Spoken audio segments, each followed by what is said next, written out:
শুভ বিকাল বাংলাদেশ। 30 দিনে 64 জেলা, সবচেয়ে ছোট্ট জেলা আমার জেলা মেহেরপুর। তো মেহেরপুরে আজকে ঘুরতে ঘুরতে যে জায়গায় আমি অবস্থান করতেছি এটি হচ্ছে সেই চোখ তোলার মাঠ। তো চোখ তোলার মাঠে যেহেতু এসেছি, রাস্তার দুই পাশ দিয়ে যে এত সুন্দর প্রকৃতি যে আচ্ছাদিত, যেহেতু প্রকৃতিকে ভালোবাসি, প্রকৃতিকে নিয়ে কথা বলি, প্রকৃতির মাঝে ঘুরতে অনেক ভালোবাসি। রাস্তার দুই পাশ দিয়ে যে এত সুন্দর প্রকৃতি যে বয়ে উঠেছে, আসলে সচরাচর এরকম অন্য কোনো রাস্তায় কিন্তু পাওয়া যায় না। যেহেতু এই রাস্তাটা আমাদের মেহেরপুর কুষ্টিয়া লোকে কম বেশি সবাই চিনেন, তো তারপরেও এই রাস্তাটা আপনাদের মাঝে তুলে ধরার চেষ্টা করতেছি। তো চলেন যাই, সেই রাস্তাটা কত সুন্দর দেখায়। Let's go. গাড়ি বেশ সেই চোখ তোলার মাঠ, রাস্তার দুই পাশে যে কত সুন্দর প্রকৃতি আজকে আপনাদের মাঝে তুলে ধরতেছি বন্ধুরা। আসলে দেখতে পাচ্ছেন যে রাস্তার দুই পাশে দিয়ে আসলে কত সুন্দর এই গাছগুছালি। আসলে মূলত আমরা চাই যে এই মেহেরপুর কুষ্টিয়া জনপদের এই রাস্তাটার দুই পাশ দিয়ে এরকমই গাছগুছালি গড়ে উঠুক। যে রাস্তাটা নতুন হয়ে যাচ্ছে, সেই রাস্তার দুই পাশ দিয়ে যে এত সুন্দর গাছগাছালি গুলো যাতে ফেলে আসলে মানুষ কিন্তু অনেক ছায়া নিবেদিত হয়। এই যে আমি রাস্তা দিয়ে যাচ্ছি, এত এত প্রচন্ড গরমে, প্রচন্ড প্রখর তাপে কিন্তু আসলে অনেক ঠান্ডা। গাছের ছায়া কিন্তু আসলে এক প্রকার প্রকৃতির বাতাস, প্রকৃতির হাওয়া কিন্তু আসলে অনেক অনেক ভালো লাগে। আমি বর্তমান যে জায়গায় অবস্থান করতেছি এটি হচ্ছে মেহেরপুর টু কুষ্টিয়ার জনপদের সেই মধ্যকার একটি স্থান, সেই চোখতোলা বাজার। তো চোখতোলা বাজারে যেহেতু এসেছি, চোখতোলা বাজারটা যদি না দেখায় তো কেমন হয়ে যায়, তাই না বন্ধুরা?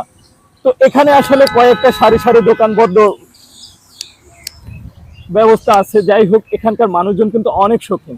যেহেতু মাঠের ভিতরে এত সুন্দর একটি বাজার গড়ে উঠতেছে, আসলে নিজের কাছে কিন্তু এক ধরনের ভালো লাগার বিষয়। মানুষজন যাতায়াত করা, রাস্তাঘাটে মানুষজন যাতায়াত করার পর কিন্তু এই বাজারে আসলে বসে তারা পান সিগারেট বা অনেক সময় নিরবতা ছায়া তাদের নিদ্রা আসে, বা অনেক সুন্দর পরিবেশের ভিতরে যে এত সুন্দর একটি দোকান গড়ে উঠেছে, আসলে অনেক ভালো লাগে।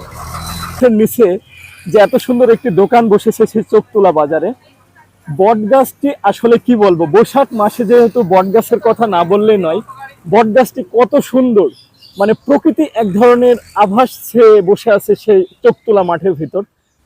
এক কথা, গাছগুছালিকে আমরা অনেক ভালোবাসি। রাস্তার দুই পাশ দিয়ে যে এত সুন্দর প্রকৃতি গড়ে উঠেছে, আসলে সচরাচর অন্য অন্য এলাকায় কিন্তু এরকম দেখা যায় না। যেহেতু চোখতোলা বাজারে এসেছিলাম, এখানকার এক কাকুর সাথে আমি কথা বলি। তো আগে চোখতোলা বাজারের উপরই এক কাকুর সাথে কথা বলি, সেই ঝালমুড়িওয়ালা দোকান। আসসালামু আলাইকুম আঙ্কেল। ওয়ালাইকুম আসসালাম। ভালো আছেন? আলহামদুলিল্লাহ। আপনার বাসা কোথায়? আমার বাসা মহেশপুর। মহেশপুর, এদিকে মহেশপুর? জি, এদিকে গাংনী থানা মহেশপুর। গাংনী থানা মহেশপুর। যেহেতু মেহেরপুর জেলার গাংনী থানার চোখতোলা মাঠের ভিতরে আমি এসেছিলাম, এই চোখতোলা বাজার যে কত সুন্দরভাবে বসাইছে আঙ্কেল। আসলে রাস্তার ধারে যে বটগাছের নিচে এত সুন্দর একটি চটপটির দোকান দিচ্ছে, আরো প্রিয়র পেয়ারা পাওয়া যায়। আসলে আমি এখানে আর একটু কথা বলি আঙ্কেল, এখানে আসলে এই চোখতোলা বাজারটা কেন নামকরণ করা হয়েছে? কারণ আমি যতটুকু জানি, চোখতোলা বাজারের নাম হয়েছে, আগে এই বাজারটার নাম ছিল, এই জায়গাটার নাম ছিল ঢুবুগাড়ি। হ্যাঁ হ্যাঁ, আমি যতটুকু জানি, মানে মুরব্বীর কাছ থেকে শুনেছি 64 সালে বলে একটা লোকের চোখ তুললে হলো এখানে। এই কারণে সেই 64 সাল থেকেই মনে করেন যে জায়গাটা এখন চোখতোলা নাম হয়েছে। যাক, আসলে নামের ক্ষেত্রে আসলে অনেক কিছু বদলায়। যেহেতু গ্রামের মানুষের কিছু স্থান আভাস আসলে সেগুলো থাকলে কিন্তু আসলে গ্রামের নামও পাল্টায় যায়। গঞ্জের মানুষ কিন্তু এই চোখতোলা বাজারে এক এলাকা থেকে আর এক এলাকায় কিন্তু সেই চোখতোলা বাজারে এসে মানুষজন কিন্তু অনেক পান সিগারেট বা অনেক কিছু নিরায়ে বসে আছে। যেহেতু এলাকার মানুষজন অনেক শৌখিন, এই কারণে অনেক ভালো মানুষ। আমার মনে হয় যে এই এলাকাটা আমার কাছে যেহেতু অনেক সুন্দর লাগছে, জানি না আপনাদের কাছে কেমন সুন্দর লাগবে।